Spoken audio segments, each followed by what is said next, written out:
Spirits in the house now. That was dedicated to our brother Dale. Thank you, brother. I take it and I embrace it. Good afternoon, everyone. We're gathered today because it is a special day. It is the day that we designate as God's day, but yet in designating today as God's day or the Lord's day, we can't leave out ourselves because the Lord didn't leave us out. The Lord created us first, so when we gravitate or we descend from God to the next thing, and we got to come to ourselves because we were made in the image of God. I want to read to you today from the Hosea, which is one of our holy books, and we have many holy books, one entitled The African Holocaust, one entitled Culture Bandits. We have many, many holy books. And we here at my Temple of Truth coin our holy books, the Omowale text. Omowale means the child has returned home. And we being Africa's children, and it is no lie, we are Africa's babies. When we talk of the Omowale text, we talk about those books that help us to return home. And it says here in the Hosea, in the book of Pephor, it is better for a serpent to be in the house than a fool who comes often. Those who associate with a fool are drawn into wrongdoing. Those who live with a fool die in captivity. The friends of fools sleep tied to themselves. And the wrongdoing of fools harm even their own relatives. When a fool lights a fire, he goes too close to it and gets burnt. And when a fool starts a fight, she gets too close to it and gets knocked down. Those who walk with the wise share their praise. But those who walk by in the company of a fool create an evil odor in the streets. This place should be packed right now because Dale Jones is here to speak. And I'm not giving glory so much to Dale as to what Dale has to say, because Dale himself will tell you he is merely the messenger. But there are so many of us out here who are walking the streets, giving the odor, that foul odor that the Hosea talked about, being fools, thinking everything is all right, while everything is not all right and everything is getting worse by the minute. So we who are gathered here today, we're not walking too close to a fire and getting burnt. We know how we can get burnt, so we know the things that we have to do.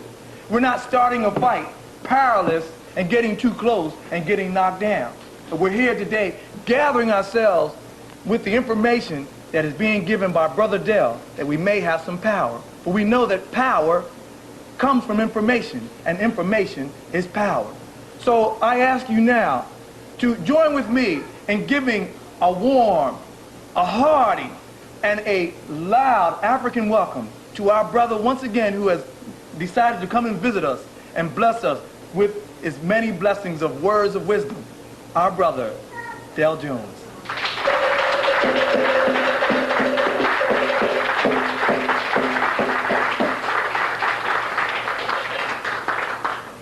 Thank you very much. It's a pleasure to be here.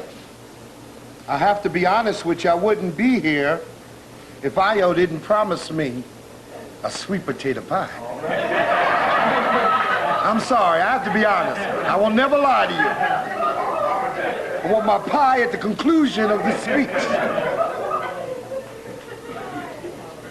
The subject today is a very important subject. It is the critical subject. It is the heart and soul of what we are dealing with. The subject today is the African child's education in the 21st century. We don't seem to be preparing our children for what they need. We don't seem to understand clearly as a people of what we should be injecting into our children. And as a people and as organizers of our people, and of those who say we are conscious, we're going to have to get on square one to prepare our children for the 21st century. The enemy said there will be no children on the 21st century. The enemy said we're going to kill you all. The enemy said we got a new world order by the same old folks and you're not included. It ain't the first time someone tried to take out the African. It won't be the last time someone tried to take out the African. but our casualties are awesome. We are dying by the millions per day. In Somalia, Ethiopia, Angola, Congo, Haiti, Jamaica, South Central, Delaware, Philly, PA. Our children are dying. And they're dying from all sorts of maladies, all brought to you by white supremacy. We didn't develop this situation. We did not put our culture and our people in a container to die. We were forced in there by the power of the gun and the evilness in the heart of the devil. So we have to be mature and say, what do we need to deliver unto these beautiful babies sitting in this room, the 21st century? So we first have to break down of how they are miseducated. I ain't the first one to sing this song. This song has been sung ever since they come in contact with us. Carter G. Woodson in 1933 wrote The Miseducation of the Negro. And I'm not saying we have not made progress, because we have made so much progress. But when you're losing, the degrees of that loss is unimportant. You have to say we are losing. We're losing on levels that they now have a mass media and an educational system that turns the children against the African. Therefore, they change the children against themselves. And then we sit around and criticize the behavior of the poor victim. Malcolm used to say, you break my legs and call me a cripple. How does this process work? They start our children off with Sesame Street, where all things are multicultural and equal. And things and animal and snuffleupagus and birds and everything is equal. And there's no contradiction in society. You know, that's like us living in the jungle and forgetting to tell our children, don't pet the lions. To not teach them white supremacy is to teach them to pet lions. Right. Lions are carnivorous. Lions are vicious. They have no conscience, they just kill. And they eat that which they kill. Notice Jeffrey Dahmer.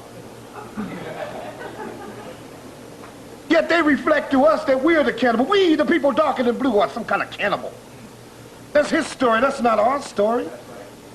He said we, and the red man did the scalping. We didn't do no scalping when the French started that.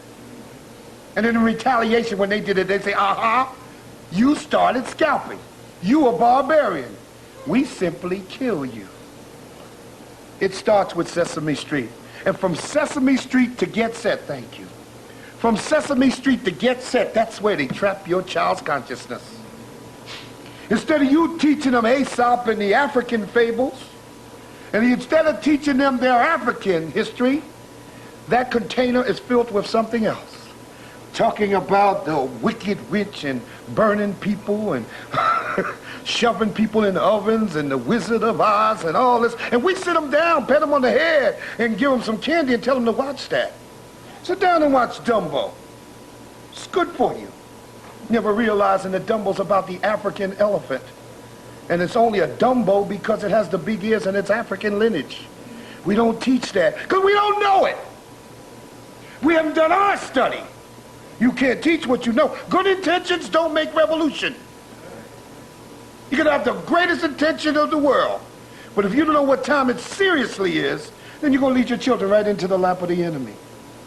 Sesame Street is when, and between Get Set is where they put that that invisible microchip in your child. That chip there can be activated and jump-started anytime. That's when they put in a Eurocentric culture, moral code, value system, and even how to relate to elders, how to relate to your parents. And that we put that in there, we place it in there along with our enemy. We do that. Because if we knew what time it really was, that wouldn't get in there. There wouldn't be no chip at all because we don't put nothing artificial in the body. The children has to be African-centered if you're an African. There's no other anything else, you're out of your mind. That means we start driving our children insane from the minute they're born and we cuddle them. I enjoyed just a second ago, just sitting here, the brother here with his little daughter came over, sat in his lap and gave him some love and he gave us some love back. I knew that child was in good hands. But what about all our people? How do we get the message that the educational system and the communication mechanism is driving our children crazy, setting them up for genocide? Because if they don't know their culture, if they don't celebrate themselves, why would you perpetuate yourself? That's why they start chasing these white women and these other beasts of field. Yeah, that microchip is put in there, set up for menticide. It's put in there and it's put and laid in there good. Wizard of Oz and Michael Jackson is in that microchip. And you put it in there and you got Home Alone is in there, Free Willy and Pocahontas and all that is put in that microchip. And your child is driven further away from their African-centeredness. And will spend their life trying to find their way home. Trying to find their way home, they'll spend their life. We have to understand the process and break it down, break it down. But we put them in there, sitting there, we sanction it. They brainwash you, and then the same process. For example, Sesame Street say, the letter of today is M. M, M, M, M, everybody likes M. La da da da da da. That's the same mechanism they use in gangster rap. That's the same mechanism they use to shoot their videos where your eyes can never develop and everything is cut subliminally into your consciousness. So those of us who can't understand from another generation didn't come up on Sesame Street, but those who come up on Sesame Street can read the messages in them, as negative as they are in some of the rap music and some of the videos of Michael Jackson, Luther Vandross, and those other fools. You know what I'm saying? So that chip is there, is activated. That invisible chip is activated. And we sit around and tell them European fables, but really don't lead you nowhere. The king, Rapunzel, Rapunzel, let down your hair. You know, and all of that carries the message of the culture of the enemy. It's a multicultural attack. Again, Dumbo, Pocahontas, Home Alone, Free Willy, and a Sesame Street world where Big Bird and everybody's friends. And the baddest guy you got live in a garbage can, ghetto. Ghetto. But everybody else, Latino, and everybody just a multiculturalism. So there is no culture. That's a lie. You set them up for there, you set them up for a lie. All you have is your culture. All that you are is expressed in your culture. Culture being everything you do, when you do it, how often, why, and when. All is your culture. Therefore, everything you do is culture. And you have either your culture or somebody else's. You have either negative culture or your own culture. And you behave. That's how they can make guns part of the culture. If, in fact, you grow up on Scarface, Al Capone, Elliot Ness, then you're being taught drive-bys. We didn't invent drive-bys. Drive-bys wasn't invented by a brother riding by on an elephant throwing a spear at another brother. No, it's a learned behavior. We learn from that cowardly rat-tat-tat-tat-tat and you drive off. The gun culture, it's not our culture, that's their culture. It's gotten so deep into our children that even after they rob you, they may take you down anyway, just for the fun of taking you out. Meaning that they can't make the analysis that I took your money, once I cap you, I set myself up to eliminate you and do the rest of my life in jail. That's the 2-for-1 sale. Your culture would make you do that. Now, to illustrate the point further, in Jamaica was the first island to get motion pictures. And they flooded them with Clint Eastwood. That's why Jamaica has a gun culture. No other islands shoot each other down like in Jamaica. You ever notice that? Every political election, thousands of Jamaicans shoot each other down because of the gun culture. They introduced guns and poverty. Poverty and guns equal crime, self-genocide. The container is set. The next level, and we march our children off to public school kindergartens. And we tell them to get in line for the first time. And we stand by the fence, melancholy, tears coming out and say, my baby now is so big and off to school. Come on, man. After that child finished that education, they will hate you and their people. So why do we keep playing this card out? Because we haven't made the analysis of what we live in. What is this container we live in? What is the edge? How is our children being drawn and say, and why am I so crazy? You have to do every night. I have to look at myself and what I done that day to find out, did I do anything crazy, then expunge it so I never repeat that behavior again. Because I was born like that. So it's the job to make sure that the next group of young people come up totally in our embrace, totally in our school system, totally spending their time learning about self, the sciences, their role in society, their role in the culture, their relationship to their elders, the relationship to their parents, and the relationship to each other.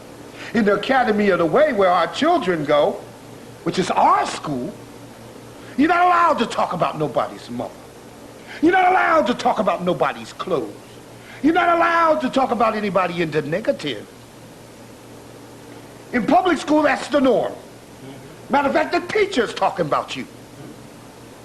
You know? That if it wasn't for the white man's burden of civilizing you, where would you be? You know what I'm saying? And if we hadn't brought you Christianity, where would you be? My lucky you, nigga. So we hit the middle school coming out of public school, where they have laid in layers of George Washington and cherry trees, and old Abraham Lincoln freed your black behind.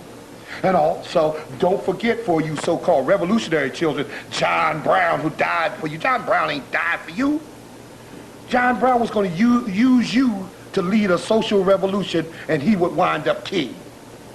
The same way that Charles Manson thought he was going to do, and the Communist Party thought they were going to do. Use black people as cannon fodder. We dance our children off to middle school. That means they're up into the 6th grade now, and they got layers of insanity. Right now, it would be hard to bring them back African-centered. But if we put them in African-centered school, we've proven that you can turn children around and see the beauty of themselves. You know what I'm saying? I had a little girl when I was working in the public school system, so I know whereof I speak.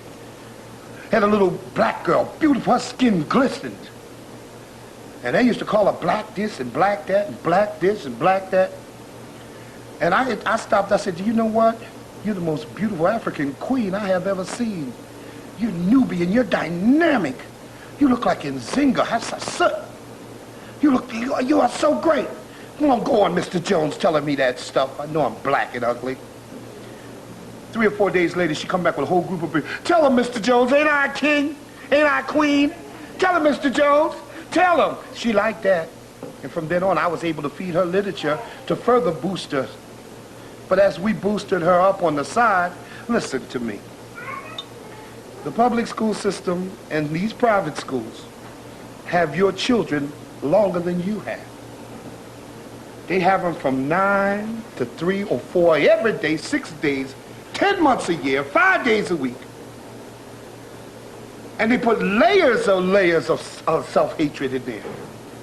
It is a sad commentary, because by the time they hit middle school, and the statistics will prove me right, that's when we start losing control of our children. Because no longer can you gorilla them and make them do what you want them to do.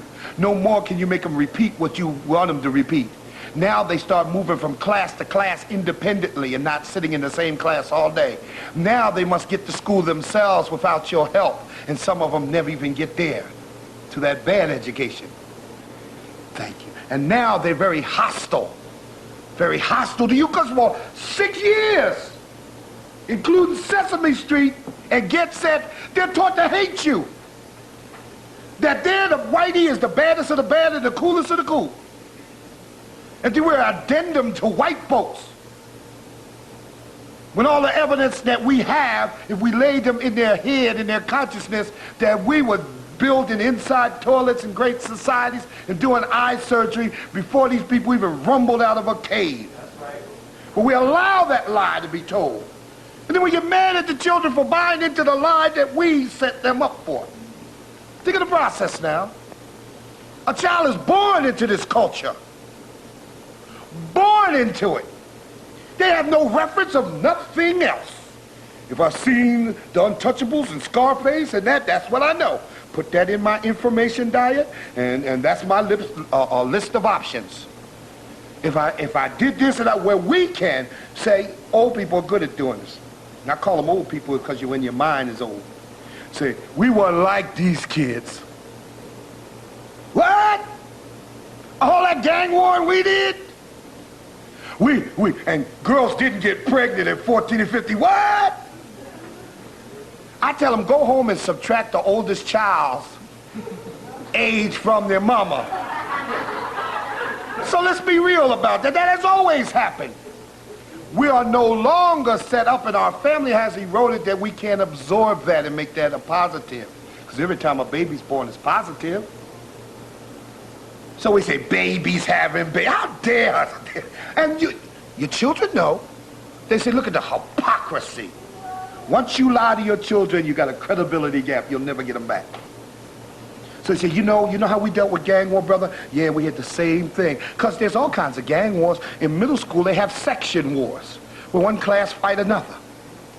You can always lapse into tribalism if you don't always keep things on an even keel. But if you know that we're all Africans both home and abroad, if that is your philosophical concept put into you as a child, you can't lapse into no tribalism. See? So in middle school, the anti-African propaganda is now joined what is called a liberal arts education, where everything is based on Greeks and Roman, and that's a darn lie. They even tell you that the Greek and Roman columns, they came from the Grand Lodge of Luxor in ancient Kemet. See? But to reinforce that lie, they'll have Rocky run up the steps at the art museum, sitting around a whole bunch of African stuff. You know what I mean? But if the people don't know, they don't know. If they knew that Rocky was celebrating the Italians in the Roman Empire, because he is an Italian, and if they knew our relationship to Italians, Ethiopia, imperialism and colonialism, then you don't get caught in that trap. But we never taught them. And so as they suck deeper and deeper away from us, we still say, boy, these children of the day is bad. Then we teach them to celebrate the 4th of July. Everybody, you have a hard time. You want to get in a fight? Try to stop brothers and sisters from celebrating that. And they'll tell you, I'm not celebrating that. I'm just having a picnic. They say, I'm not celebrating Thanksgiving. We just come together on that particular day to have a turkey dinner. As if it was their idea. And Thanksgiving is one of the biggest betrayals, because after that party, after they carved the chicken, they carved the red man up and took his land. Raped this woman and put him on what? Reservations? No. A reservation is what I need when I go to another city. I need an airplane reservation. I need a hotel reservation, and if OJ ain't there from Hertz, I'll rent a car and get a reservation. They're on concentration camps. So you got to call it what it is, and when you call it what it is, they call you radical. Don't talk with him. He's going into that black talk. So you got a whole race of people who don't want to talk black talk, and they're black. That's nice. You know, that's pretty good strategy by the enemy. And we mirror and say, oh, here comes Del Jones, boy. Let's just say hello and let's not get into none of that black talk. You know, I said, please don't go. I'm going to get into some white talk. Oh. Then we have the Euro-Christian worldview. Arrogant, backwards, and don't make sense. I don't have no problems with the Bible, and I don't talk against no religion. But if you read the Bible, how can they have the same Bible you have, and they know how to kick butt and take names, and then say, praise the Lord, pass the ammunition. You got the same book, and you turning cheeks, front cheeks, back cheeks, all kinds of cheeks. Same book. That's good. Because I always said, well, I used to study the Bible. I've been in all kinds of schools. I remember my father got desperate and put me in Seventh-day Adventist school. I was good for about 3 months. Because I would say things like, excuse me, Elder Humphrey? I said, yes, Dal.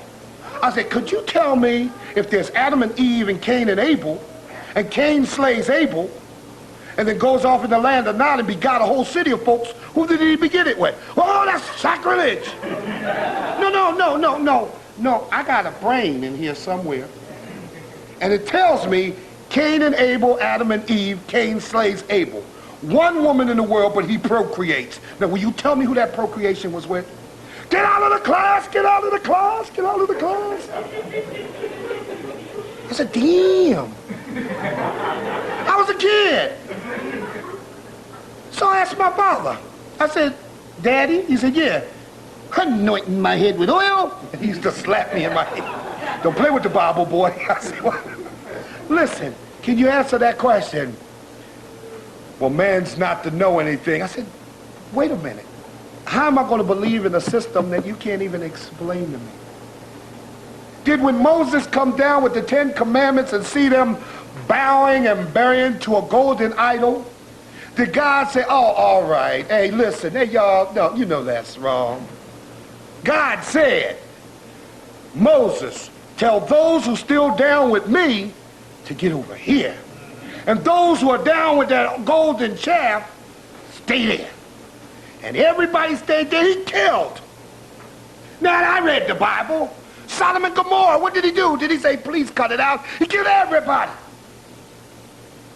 Babylon, did he not kill people? He told Moses, this would really take me out. Then I'm going to leave the Bible alone. He told Moses, you know.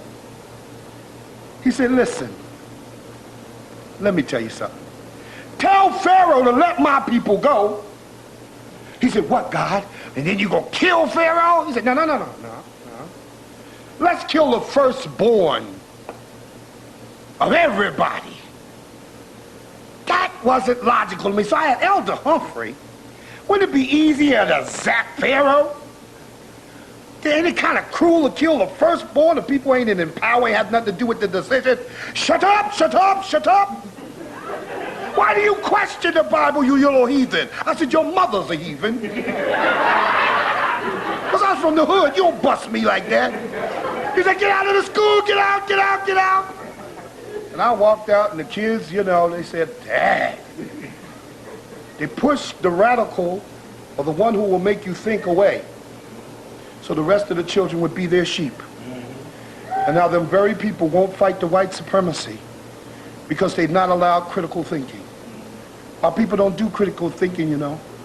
It's stimulus and response by the mass media, and then we respond to it. If it says, Michael Jackson's not a sissy, Michael Jackson's not a sissy, and repeat it over and over, we believe it. Any lie they repeat. If they show you Stargate and tell you the Egyptians wasn't black, they were moon men.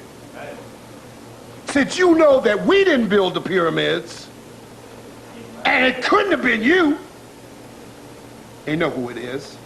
They teach our people it came from a Stargate. See? And they make a motion picture. And our children sit there with all that information being written on their consciousness. Backwards, barbaric information. Driven crazy, you know. Then in middle school, black children rebel. Because you no longer have to sit there. That's the period I was. The most difficult period of time is getting our children together between the 6th and 10th grade. That's where they begin to think and challenge and question. And that's when you have to be at the peak of your game with truth. No matter how painful it may be, you got to have the truth. And they have confidence that if I ask Daddy or I ask Mom, the Baba or Mom's going to tell me the truth. Even if it's painful. We start acting like white people. Ma, how a baby's birthed it? Well, why you want to know? No, I really, what is the process? Well, we don't do stork no more. We used to do stork. Well, stork brings the baby. Kid, the rest of their life, kid done had 4 children before they said, oh, is that how you, oh, really? Oh, why'd you tell me? I wouldn't have been doing so much of that. You know what I'm saying? It used to be the stork, but now it's avoidance. Tell the children the truth, Bob Marley told me. So at the middle school ages now, your children have been acquainted to the street. You no longer socialize your own children. The peer group is socializing.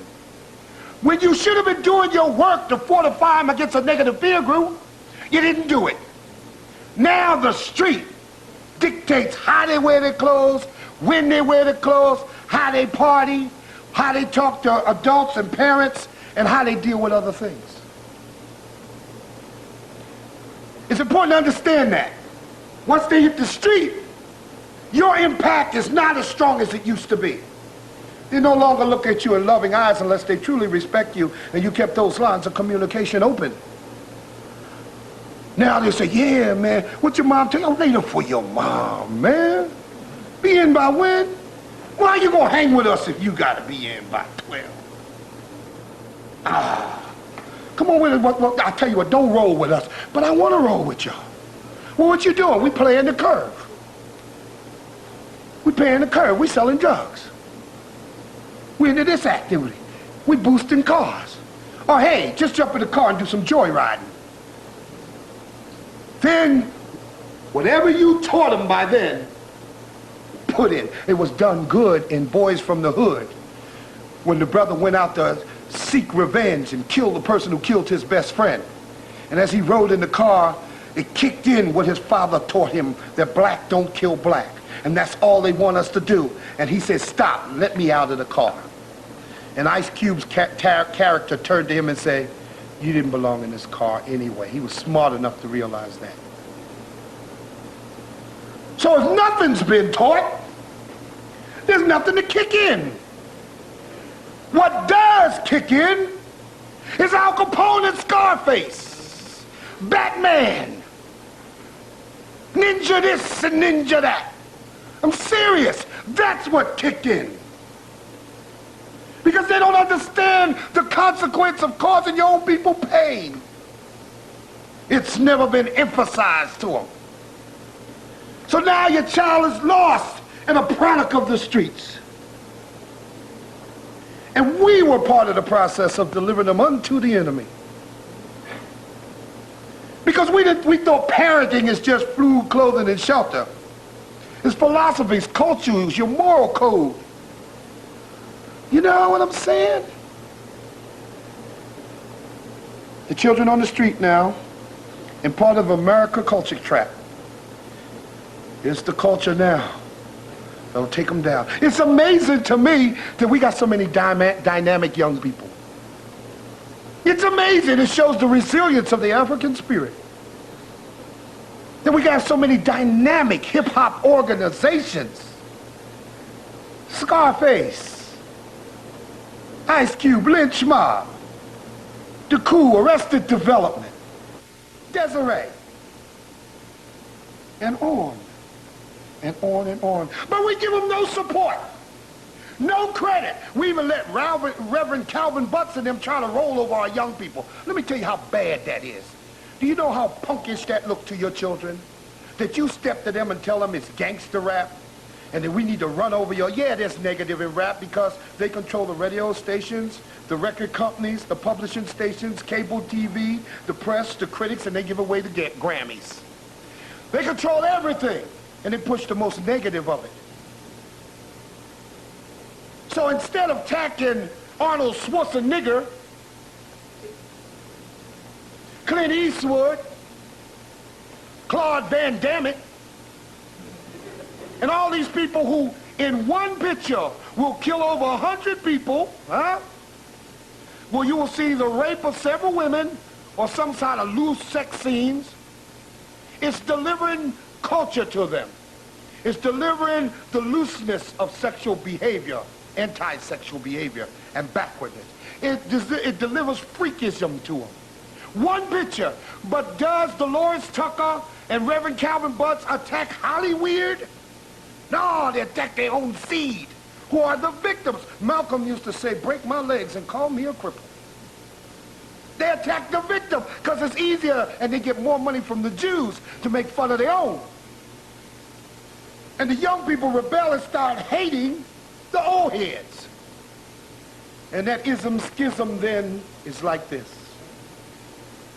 When they do and invent culture, we don't celebrate. Hip-hop was a culture invented by the creativity of young black people in response to their environmental factors, which was negative and wouldn't let them speak to each other. They got no credit. No credit for that. They said, turn that noise down. I'm listening to Luther Vandross. Turn that down. Mikey Jackson got a new record, and he's with his sister Janet. Have you seen my childhood?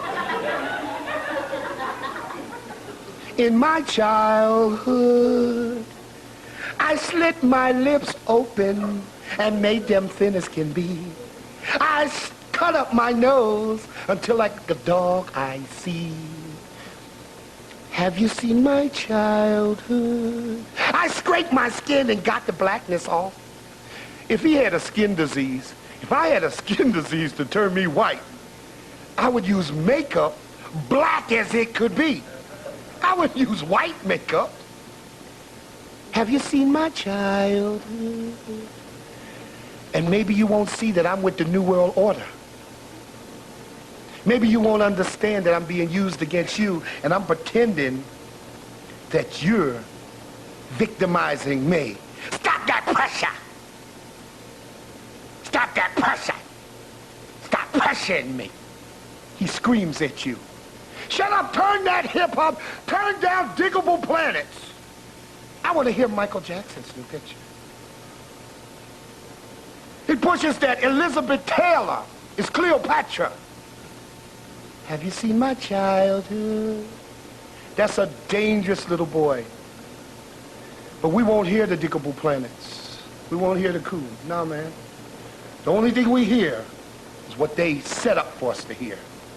Because you have to investigate for your culture. I was listening to the brothers play the drums, and I was remembering that song was from Olatunji. Am I correct? And I used to listen to that when I was a little boy in 1960, 62, I think that came out. So you have to seek your culture and resurrect it. You can't expect to pick your culture off of the top 20 list. All of them songs are dark, decadent. Have you seen my childhood?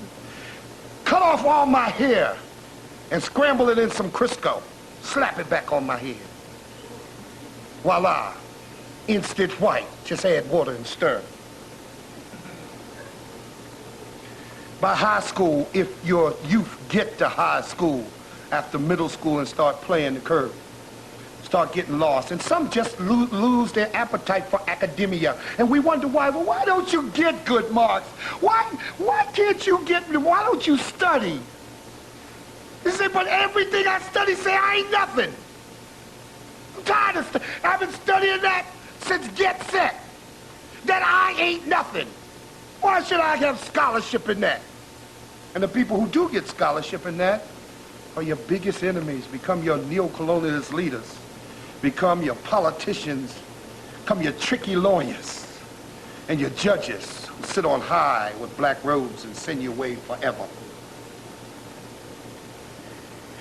Then they target in high school what they call the academically talented. And they get this academically talented, which is the cream of the crop.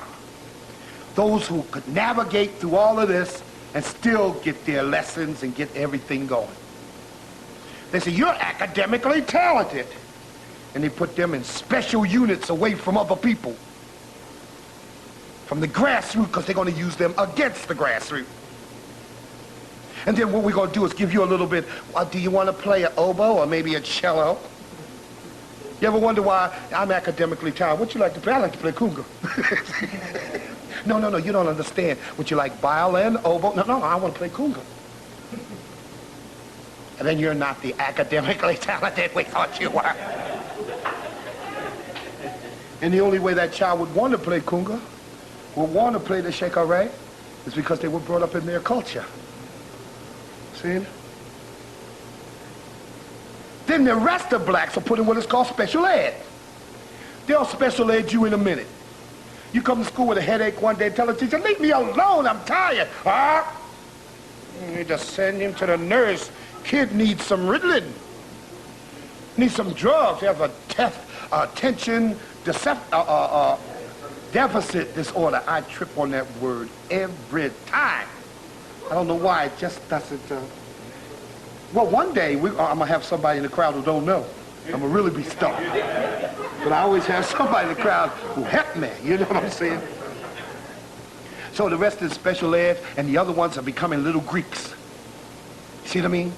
So it's no accident that when you get into college, you join Greek fraternities and become little chocolate Greeks. Little faggot-fied Greeks. Who want to be a Greek? If you knew what a Greek was, you'd never want to be no kind of Greek. You know what I'm saying? A nation that died of homosexuality. Ugh. Bob Marley said, tell the children the truth, but nowhere in the papers that they read did they read about the real Greeks and what they were like, and why their civilization died, and how backwards they were, and how they stole everything from the African, including the great Imhotep. It's not taught. So they got a substandard education. They're in the fraternities, headed for college, with no ability to do any critical thinking.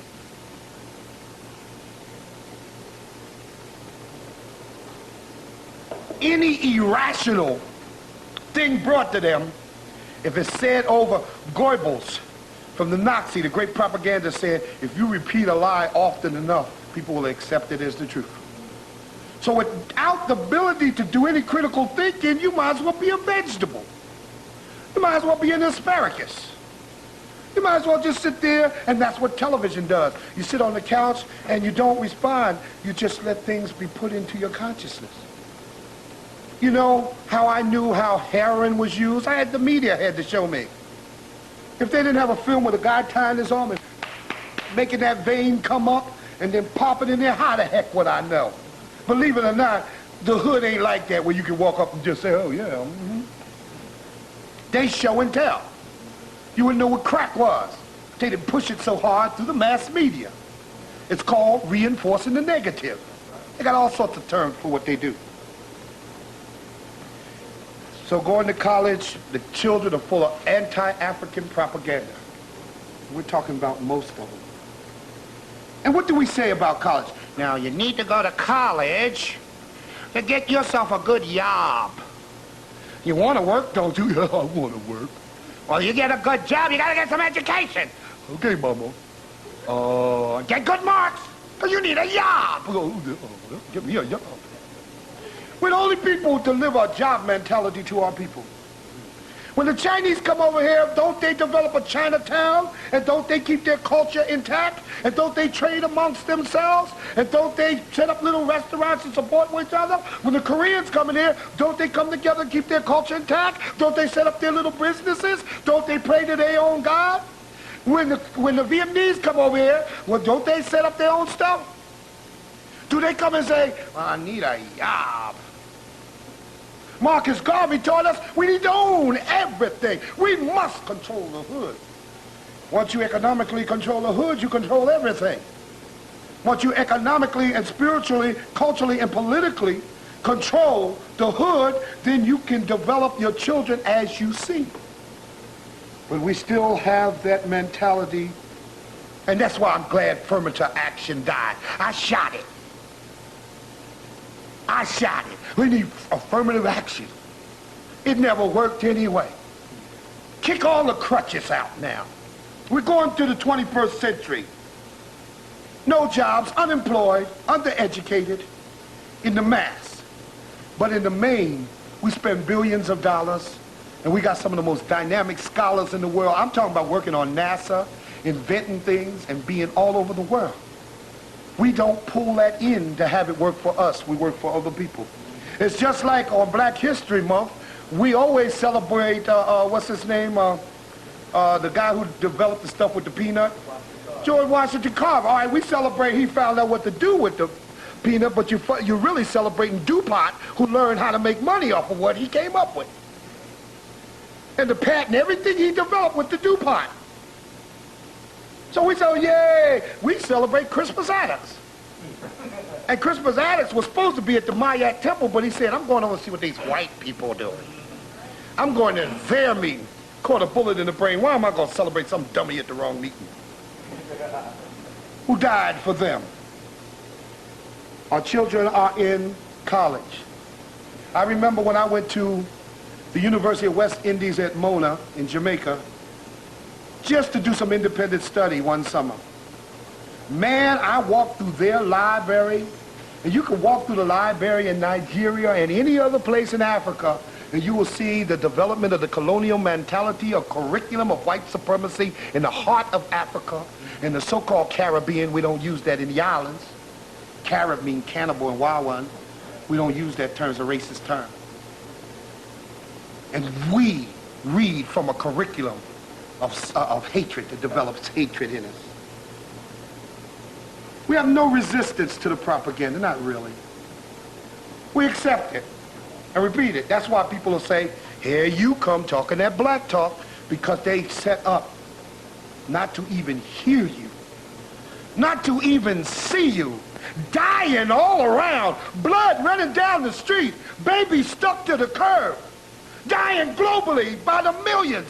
We don't see the pain. How is it that we don't see the pain? If he who feels it knows it, how is it we don't feel it? Because we're not African-centered, and we got to be African-centered to feel it. CNN will hold up one of your babies like a chicken, dying. The 700 Club will say, send me money and help this little nigger that is dying. And we lay back, chilling. We lay back. Some of us will even break out the checkbook. They say, yeah, brother, could you give that to the Maya temple? We're trying to get... Nigga, please. Let's see. Robertson, 700 Club. And that's so sad. But we're building anyway. The temple has been institutionalized anyway. Schools are being built anyway. To accelerate the process, we have to move the ideas into the people. To accelerate our struggle, because they have been trying to kill Africa for years. The first one came off that slave ship, they took the drum. They said, if you talk your language, I will cut out your tongue. If you sing your song, I will cut off your foot. If you run away, I will castrate you. So for the ancestors, we give homage. Because there was a time when the white boy knock on the door and say, send me your wife upstairs. I feel frisky. Send me your little 13-year-old daughter. I want to break her in. Send me your son. I'm a freak. The ancestors could suffer that to deliver this day unto us. It's time for us to start moving African style. Not only spiritually, but also politically. We got to start solving the problems of ourselves. Our problems is food, clothing, shelter, education, medical establishment, and protection. Every man and woman and child, and every man and woman in this world who is an adult belongs to a race in which they help those things be delivered unto their community, unto their race. We got to stop letting people get away and call them. We got to call them out on why you ain't doing something for yourself. As far as I knew, a sack of beans and a sack of rice will feed a whole lot of people, yet we got starving people. As far as I knew, you can knock the boards off that building and sweep it out and put the homeless in there. And then tell HUD and anybody come with it, you got to talk to the community to move these people out. You call them squatters. We say we just gave them a home. As long as the race is divided on these issues, then they pick us off one at a time. But when we used to do this in the 60s and 70s, they backed off. They found a way to save them sell them houses to the people because they didn't want the wrath of the people. Because we used to burn your city down. I was in Jamaica recently, and I was getting all these questions, you know, question and answer. After a while, I start getting pissed. Because, see, what people have to understand abroad is that here in the United States, the African here is a tribe. And when you diss us, we're going to respond. They ask me, Brother Dale, what about Michael Jackson? Yeah. Brother Dale, what about Medgar Evers? Brother Dale, what about the skinhead? Brother Dale, why isn't black America? Brother Dale, what about Mike Tyson? I said, whoa, freeze. What about your problem? I said, it don't seem like you people in the United States is doing anything. I said, every book you read, come out of here.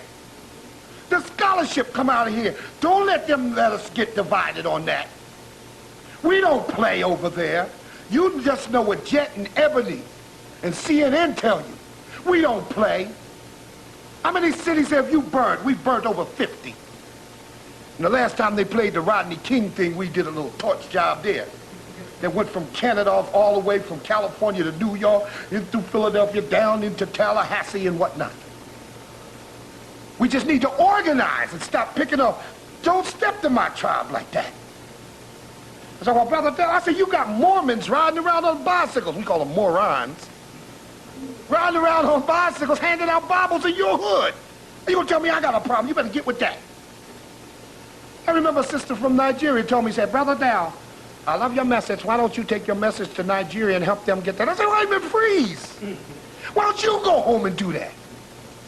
I can't go to Nigeria and do anything. I got my struggle zone. I can interface with you. You mean you're going to sit in London and until your nation is cleaned up, you're going to chill? No wonder you got a problem.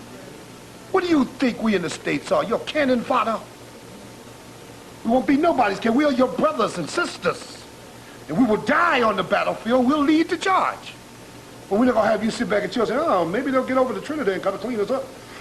And when they do, I'm going home and I'm going to get me a business. No.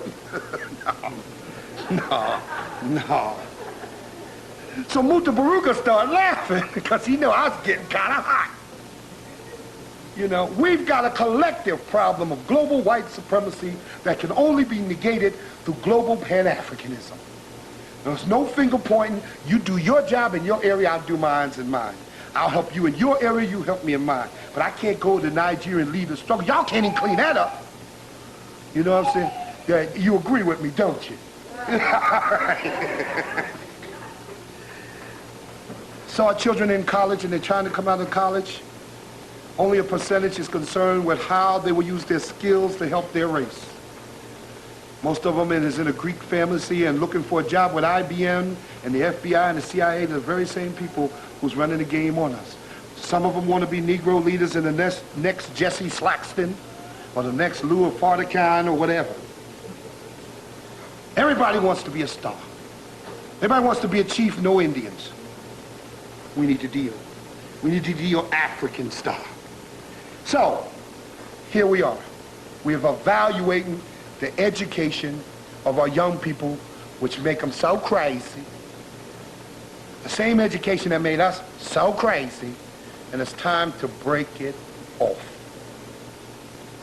So wherever we go, we always advocate the building of shoelays, African shoelays, to not only deal with the culture and the history, but to be on the highest level of sciences.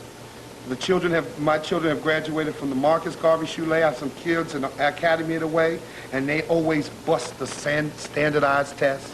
They always get put in the highest programs whenever they transfer over, because our calling is to have them not just be able to recite things from black history, but to be mathematically inclined, to be able to deal with computers and everything else for the 21st century. Only in our own institutions will Africans be able to be prepared for the 21st century and the building of the nation and Pan-Africanism globally. Now we see more people from different countries of African lineage moving and grooving together naturally. We no longer believe the lie about people abroad, and they no longer believe the lie about us because we talk and touch each other. We break bread together, we love each other. So now you can see why they work so hard to keep our children insane. Because if they ever, it is their job, simply put, it's their job to put their children in the posture to control our children as they have controlled us. That's right. That's right. We must make sure that never happens.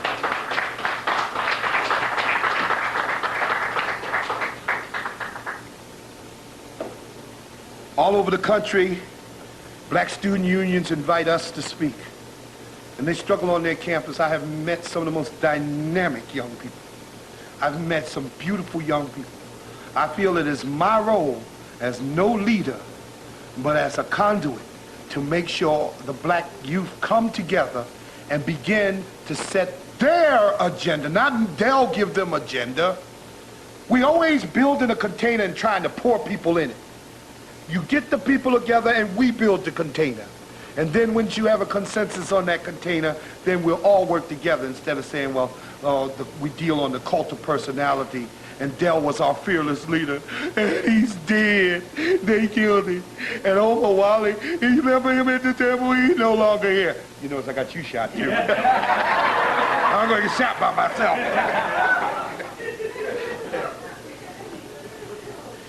Our children come out of college with their perspectives warped. But in spite of all this I've told you, from Sesame Street to the PhD, we still are developing revolutionaries every day.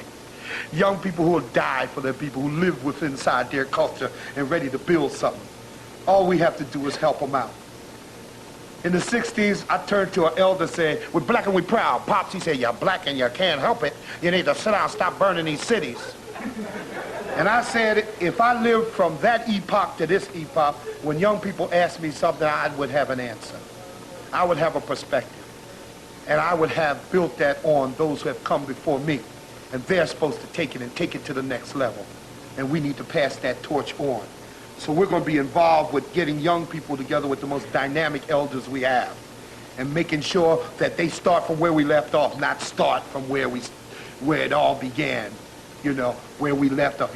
Let me tell you, if you start where John Henry Clark left off and he's still dealing, you bad. You on the right track. Because that elder outworked me and everybody. Every time I give him a call, he's in Detroit, he's in Chicago. I said, but he's blind and he's 80 years old. How's he outworking me? Because he's a revolutionary spirit. He's committed to the revolution, always have been. He's never been greedy. He never did it for money. He's never exploited. And that keeps him in a lot of trouble, and that's why Dell always got his back. But we got to get him with the youth. We got to have them sit at his feet and make sure that's passed on. So that if all of us is wiped out, the youth won't have to start all over again. You know what I'm saying? So the re-education of a people is needed. Instead of saying, that's a heck of a task, we ought to be excited about it. You don't do good work unless you're excited about it. If y'all wasn't excited about the Maya temple, it would have never been built. We would never be sitting in here comfortably. In a cultural oasis, in a spiritual oasis in the middle of Babylon. That has to be built. And that's built by people. And some people who you thought would be with you are gone. And some people who you never thought would be with you are with you. That's the beauty of struggle. We work together and every day something new happens. Let's keep it going. We need to build our preschools, elementary schools, middle schools. There's only a couple high schools that I know of. We need more. African Center, and we need to build a university. This is the biggest boogie I got to pick. That all these professors, we ain't got one college. And they always call it, I got fired from my job. I want you to boycott this school so I can go back to work. We said, why don't you slide over here and start a university and boom, boom, and we get going. We don't have a university. So we get to a point in the youth education, and then they have to transfer back into Whitey school. And Whitey studied whitewashing everything we taught out of. I've seen it happen to my son. He left the Marcus Garvey shoe and he ain't came home yet. He was like, rrr. Now he's...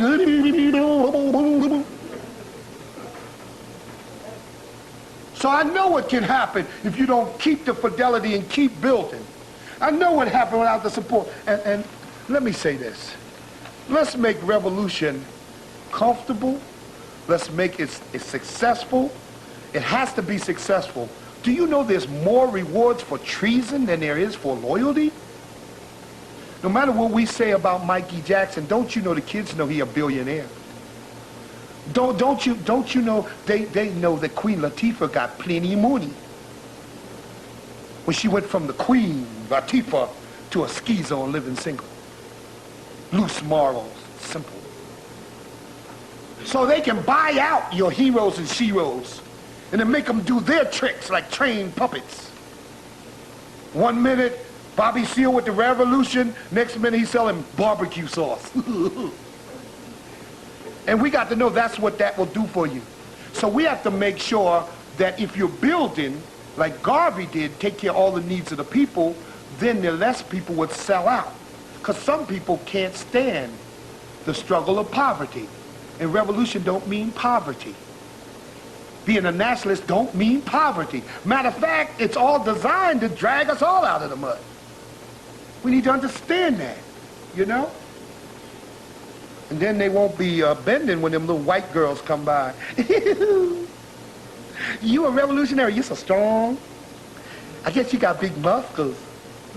I bet you make love violently.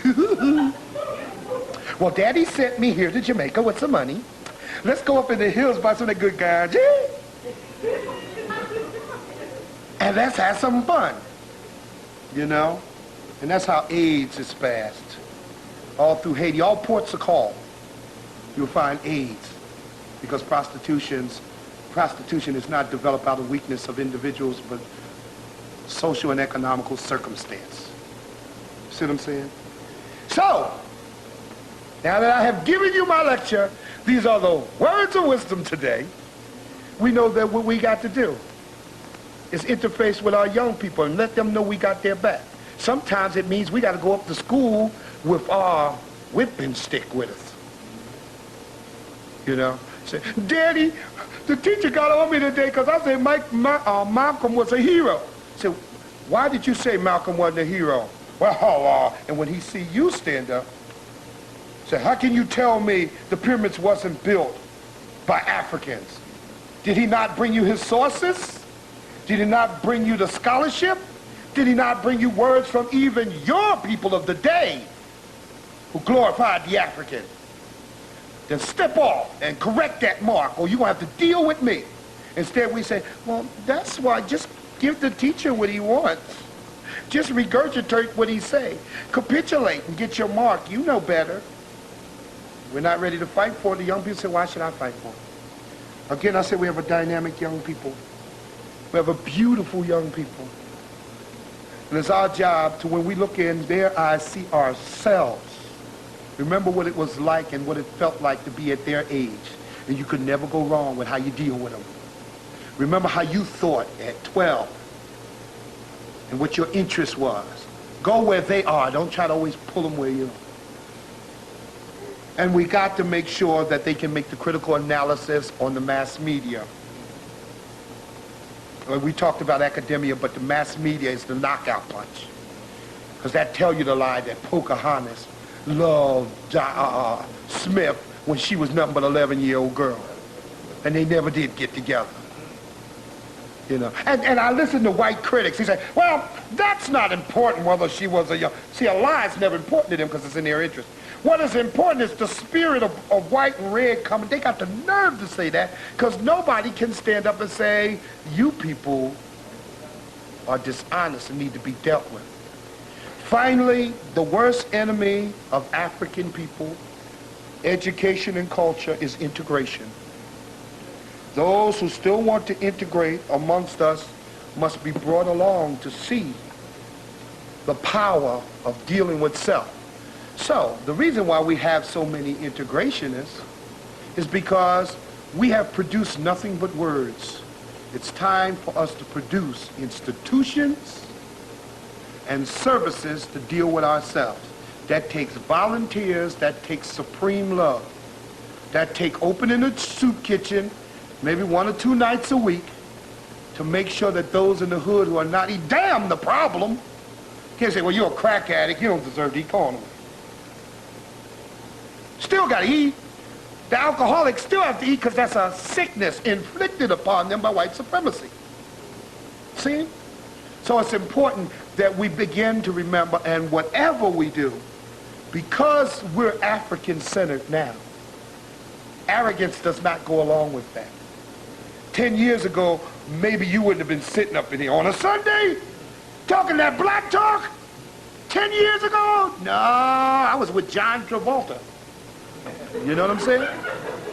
And we can be honest when we say that, because we all had to, and be proud that we lift ourselves out of whatever foolishness we were in personally to be the good people that we are today. To come in here and support such an institution and be part of an institution where these type of discussions can be held, and we can talk forever and nobody can put us out because it's ours. Okay? Hey, I'm finished. It's a privilege to be African, but Africans must unite. It is a privilege to be African, oh, but Africans must unite. Thank you.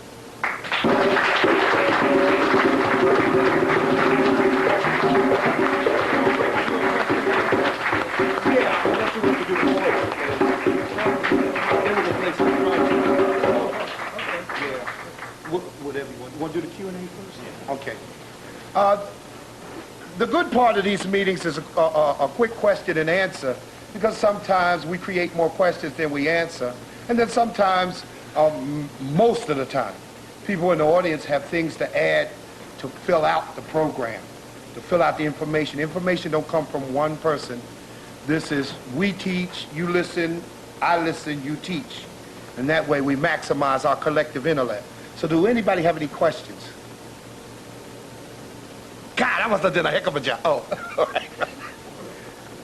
Yes, bro. Thank what you took me in the temple today. Yes. You did such a brilliant speech here. Thank you, sir. Yesterday night I was, cleaning your last book. Yes. The African Holocaust. Yes. And I came across a set of words which I didn't understand, or maybe which to my mind was confusing. Okay. The first one was African, and American. American was written with 3 K. Yes. And the second one was AIDS, A-I-D-S. So I would like you to elaborate a bit more about these 2 words. Okay. Okay, the question was that in my books, I write America with 3 Ks. Of course, I give them high respect for the development of the racist, dog-like Ku Klux Klan. So that's why the 3 Ks are in there. That the government of the United States is just a legal Ku Klux Klan. And we never want to forget that. Another one, we use Africa with a K because English has contradictions in it because it's a bastard language. And it has a soft C and a hard C. We know of no African language with a hard K, with hard C, so we use the K, okay? Because when you institutionalize something, you then have the right to amend anything. That's part of taking power. Now, AIDS is, that's the, I forgot how that goes, but that's normally how it goes, AIDS. I think it I forgot what it stands for. Say it again, Brother Lau. Yeah, so it's AIDS. So we stayed consistent with that. A lot of times, I was surprised you didn't say, in my books, I use a lot of colloquialisms because I think Africans bring clarity to language. And the way we use, see, Africa will always be our second language. Just because you erased our first, we still have difficult managing it, so we manage it to clarify. And we use words to clarify. And we'll always use our colloquialisms with just the legitimate. You know where I got that from? In school, they always want you to read Shakespeare. And he say, "Thou thusest have moving my toeth across the street if." I don't understand that. But it was written in his language of the day. So I write in the language we speak in the hood. You see what I'm saying? And anybody, we respect our language so much till we say, if you really want to understand it, decipher it. If I want to read something in certain dialects, I have to decipher it. Well, we're a tribe over here. We speak in certain colloquialism to clarify. And we use certain things to really bring clarity to it. For example, you might say, we need to bum rush them, which means to fight them. And that may throw some people off. But in the main, I'm speaking to my tribe, and everybody else have to get acquainted to how we speak. Because it's legitimate language. Our young people have always, and that comes from slavery. When the slave master used to only let us meet when we had a Christian gathering. So we used to have to pass information within that gathering with the slave master standing right here at the podium. And we used to say, all right, brothers and sisters, we're going to sing Wade in the Water. Wade in the water, God's going to trouble the water. God's going. That means to those who are running away while the slave master's standing here, to get in the water, they bring in the hound dogs. And when they say, follow the drinking gourd, for the old maid is waiting to carry you to freedom, follow the drinking gourd. The drinking gourd is the Big Dipper. And how to get your relationship. No. So we have always, I'm just following the tradition of what we do with language. I could say something right here, a white man could be standing right here, you know? And all I had to say and say, before we end, I'd just like to tell everybody, we need to bum rush Bobo. And he went, yes, swear, yeah, bum rush Bobo. Before you know it, we done cleaned his clock. Anybody else have a question? Yes, brother. Right. Thanks for the speech. I've got a word which I want to ask the opportunity that will come on the discussion. It's what we call in Africa initiation from a childhood man or a man. So this is the time that we get into the mountain, but we take a oath that you swear to respect dignitary people like Earl and you, things like that. So, you know, it's always exists in Africa. We are, let's say, a bit independent from our parents. Yeah. In the idea of having a very good initiative rather than very good. But we are not independent, let's say, socially. You've got to get the respect of your father. Any decision you make, you've got to come back to him and consult him.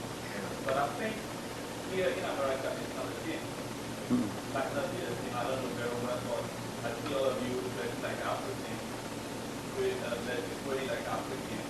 But I think this is the only. Well, we are Africans. We're not just dressed like them. No, I mean, you're African, I know. But you're not from Africa today. You're going back to Africa now. We are also that language. You're going back to Africa. You were from Africa. Stay away. Honestly, probably. Anyway, we can agree on that. Then you're going back to Africa by getting your roots, the culture side, and everything, the spiritual way of doing things. All right? Yeah. So in that way, I think you're going back to Africa. Okay, I understand. Right. But do you think you will complete this spiritual status by having the initiation of your children? Where do we take, like, both to respect their model people and things like that? Yeah. Well, I didn't get on. I said we need to build African schools and all that, and I got out. I dealt with the programming of African youth. All over this country, rites of passage, and even here, right, you know, you have rites of passage is being put in full effect. We're beginning to return to those things we feel. First of all, African culture is vast and it's changeable. We need to get to the point where we collectively decide what are we going to practice in the 21st century. Rites of passage will be one, because there's no other here. Legally, you're 18 or 21 and you're allowed to do certain things. And I know some 50-year-old men that still are children. So, you know, we want a rites of passage being that you must qualify. There's certain things you have to learn. We need the African Secret Society for the women and how they get together so we can pass the culture. The culture just don't pass through the mother's milk. It's passed through the, not only the interactions between the family, the clan, you know, the community, the race. It has to pass through everybody. It must be reinstitutionalized. And that's on one plane. On the other plane, revolutionary Pan-Africanism has to be defined at what we mean and what we're doing. Therefore, we can measure, have a barometer of where we are and where we need to be. We know that we need to come together to negate global white supremacy and rebuild African society, but that doesn't necessarily go back to the ancients and do everything the ancients did. It means that we must bring the contemporary that works. See, it's very important that the mode of transportation has changed, the mode of weaponry has changed, and we have to respond differently and build certain things that are pliable and that can be used to negate their things. There's some old things from the African Constitution, as Chancellor Williams laid down, from Garvey-isms and from different lineages and tribal customs that we need to get off. This is what our academicians should be doing.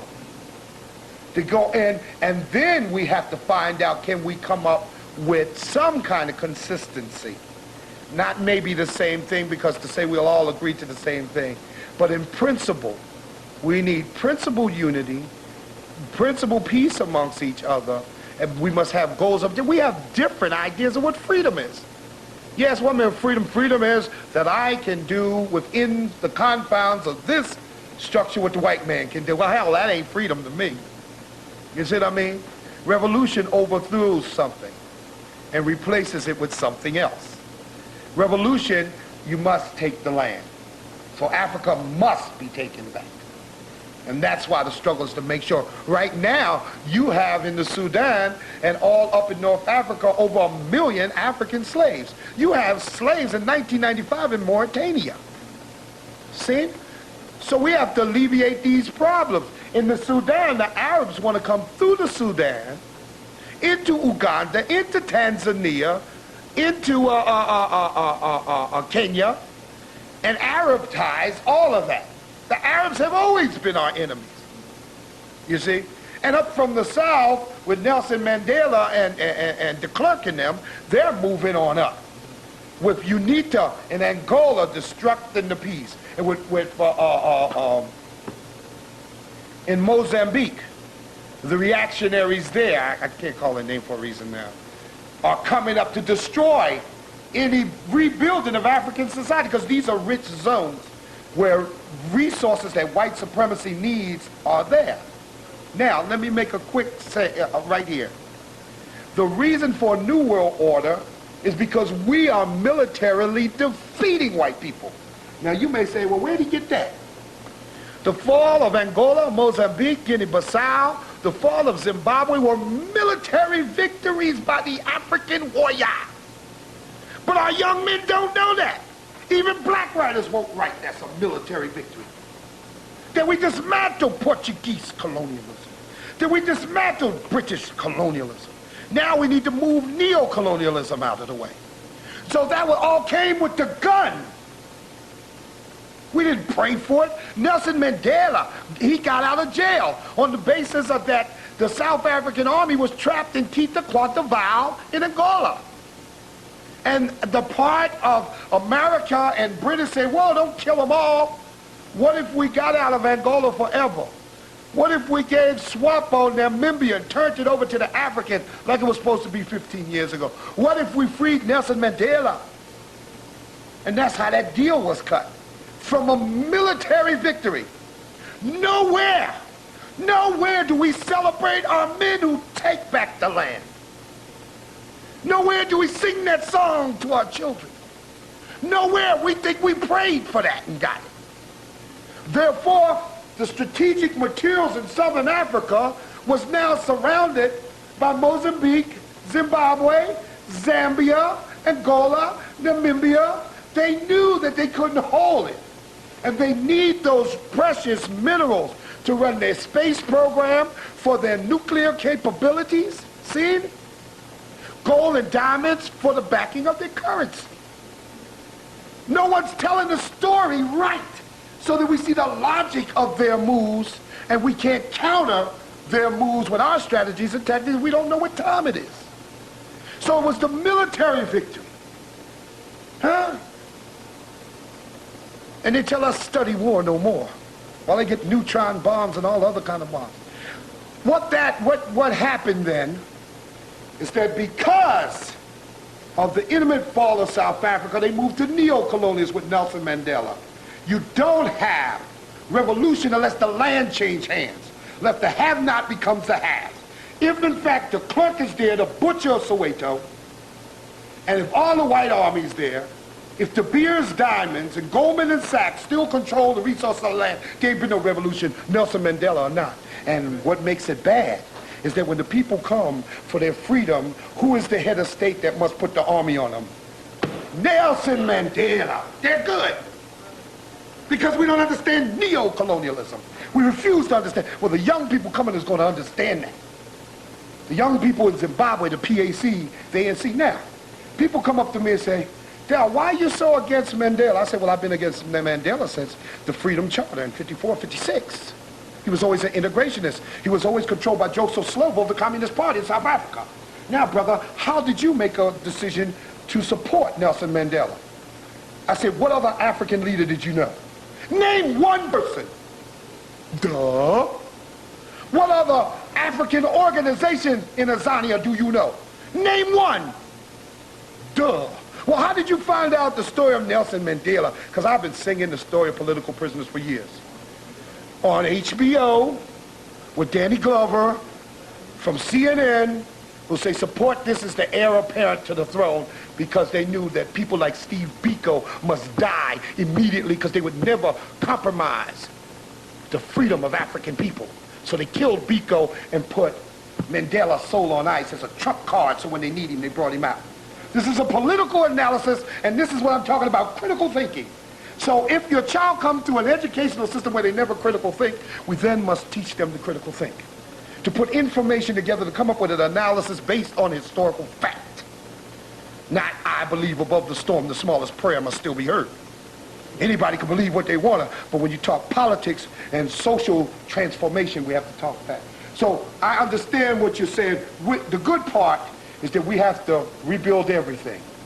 Some of those things from the ancients and some of those traditions are at the foundation. Rites of passage is definitely at the foundation. Elder worship and ancestor worship is at the foundation. That's why they give libations here, you know, and that's why we use African terms. And it ought to be fun moving back to yourself. And we're going to make it fun all over the globe. But it's very important to understand the political significance of the position that we're in. We're the only ones here in the United States that can really damage them and bring them down. Anybody else have a question? Yes, sister. For those who don't know, talk about a little bit, King Alfred plan. Yeah. The King Alfred plan was a plan developed to collect black people and put them in concentration camps. People like me would be the first ones collected and put in different distribution centers. And that will be done after the suspending of the Constitution. Now, it's no longer called the King Alfred Plan. It was redone and called the Rex 84 by Oliver North for Ronald Reagan. In 1984, he redid it in the Rex. Now, I want you to notice something about your schools. All schools now are being built with as few windows as possible to be used as holding centers for black people. Now, this is not coming out of my head. If you see my book, Black Holocaust, these come out of the documents of the United States government. So people say, well, I said, no, don't even debate me. I didn't even write this stuff. My imagination ain't that wild. We just clock their information because Whitey has to write down everything. He said, kill all the niggers, and put them in concentration camps. You know, it's King Alfred Plan, and it was put in full effect during the uprising in L.A. They practiced it. What they did is they used SWAT teams and special National Guard to incarcerate 16,000 brothers and sisters. So they kind of instigated that, you know. They knew that we had to do something if there wasn't a good verdict on Rodney King, or all over the world, y'all would think we punks. And being a black man from the States, the worst thing you could think about us is that we are punks. So they forced our hand. But I want to see when we get to the level that when we have to make a statement like that, we send out specialists to take out a few people, call the radio station, said, this is the voice of liberation. We just popped your boy. We popped your boy because of thus and so. Then we're moving on a higher degree of sophistication. I'm not pro-riot. I never like to put my women and children on the front lines unless those women who are on the front line with us are trained to be on the front line. Because we do have some Nzingas and some and some Harriet Tubmans.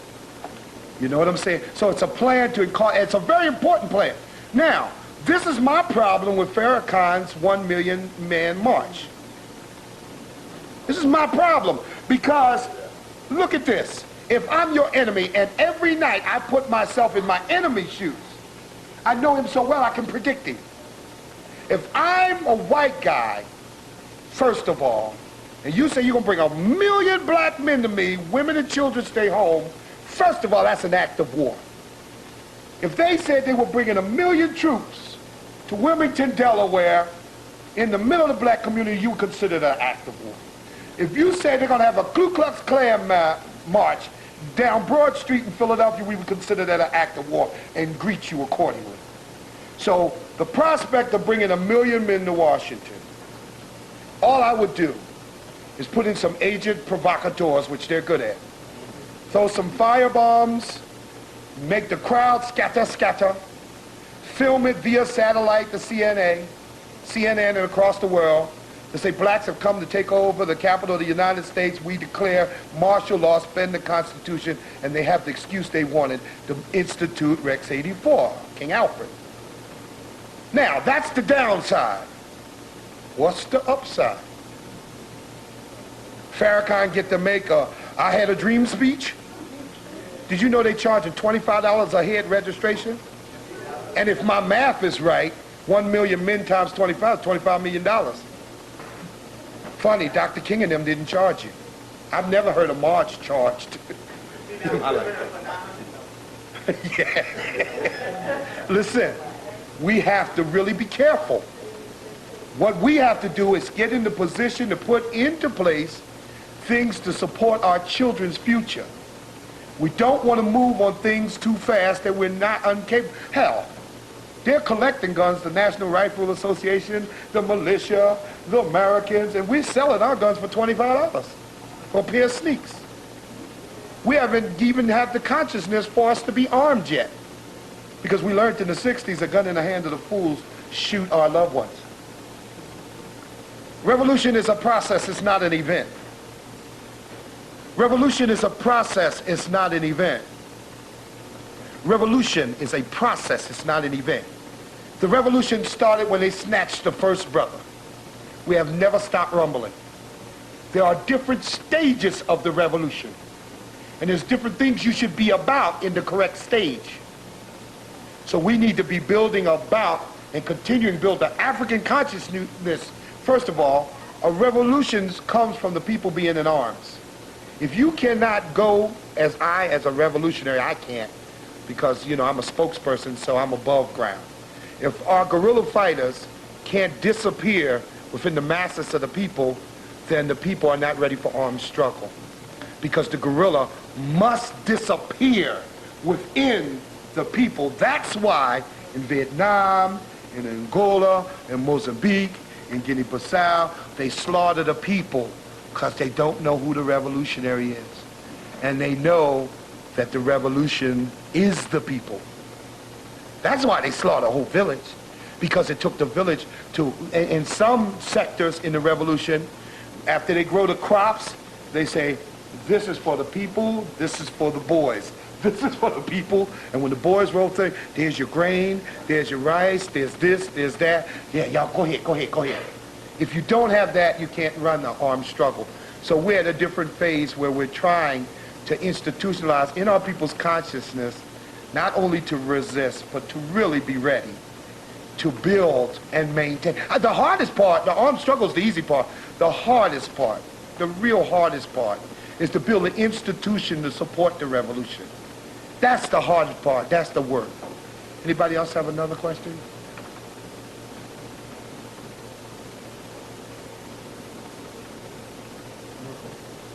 No more? Okay, I'd like to thank you very much. It's been a pleasure.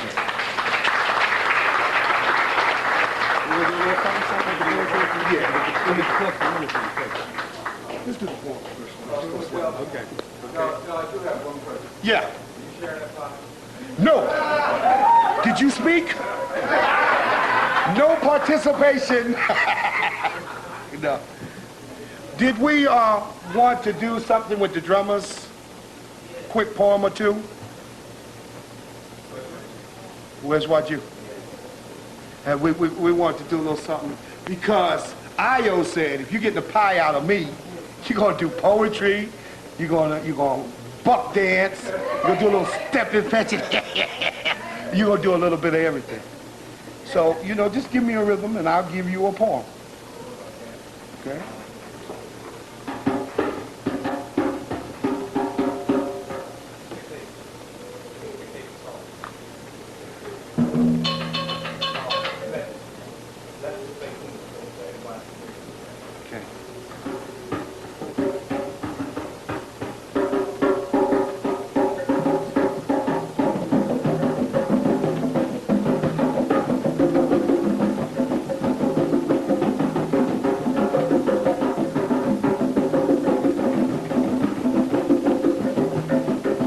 As a child, I wondered,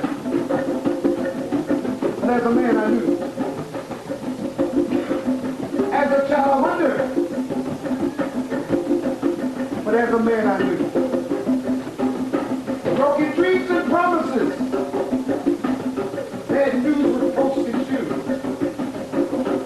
nostril aching, smells of sadness, embryos trying to die tonight. We're all scattered with the urban blues. As a child, I wondered,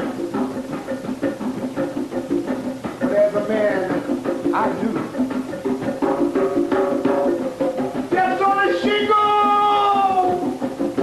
Cobra calls nothing new. We're multi-human robots. Accustomed to being used. Powder-based gun totems. Grab a store for the food. As a child, I wondered. As a man, I knew. As a child, I wondered. As a man, I knew. As a child,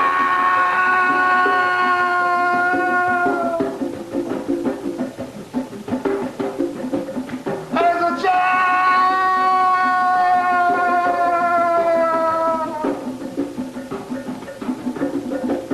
I'm not a child, I'm not a child, I'm not a child. Not a child!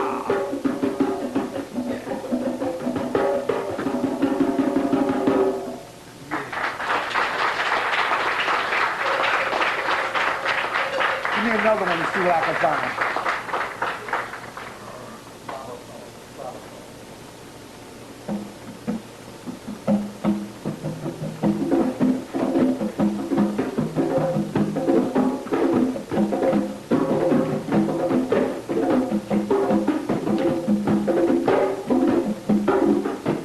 Mrs. Jones, to American Corporation from Black Power Unlimited. We must cut off your power for the bills you refuse to pay. We must liquidate your assets, and you shall be moved away. Court is closed. Court is closed.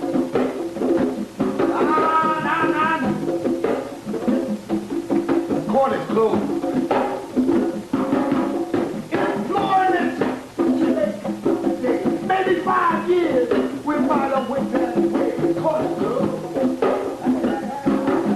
Court is closed. Listen, we must cut off your power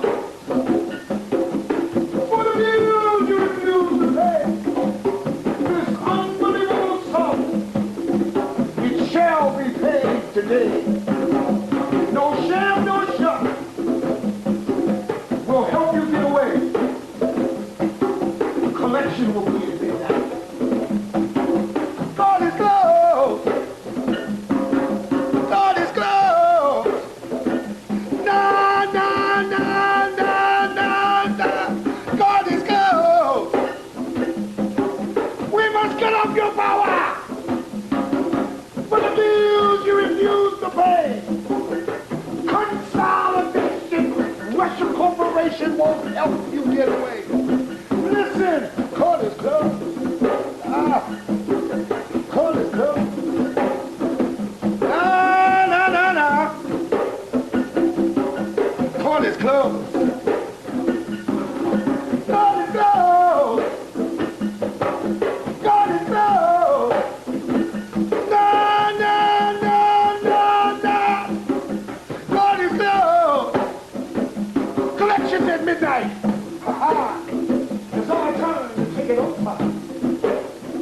midnight. Collection will be at midnight. Court is closed. Court is closed. No.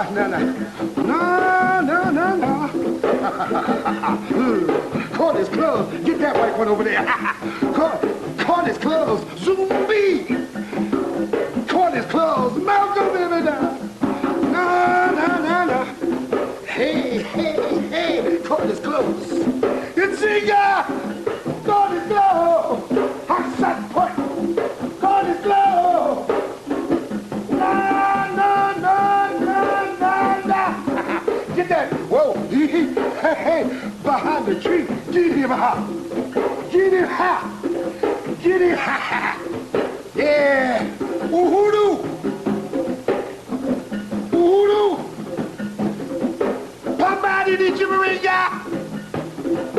Somebody did Jimmeringa.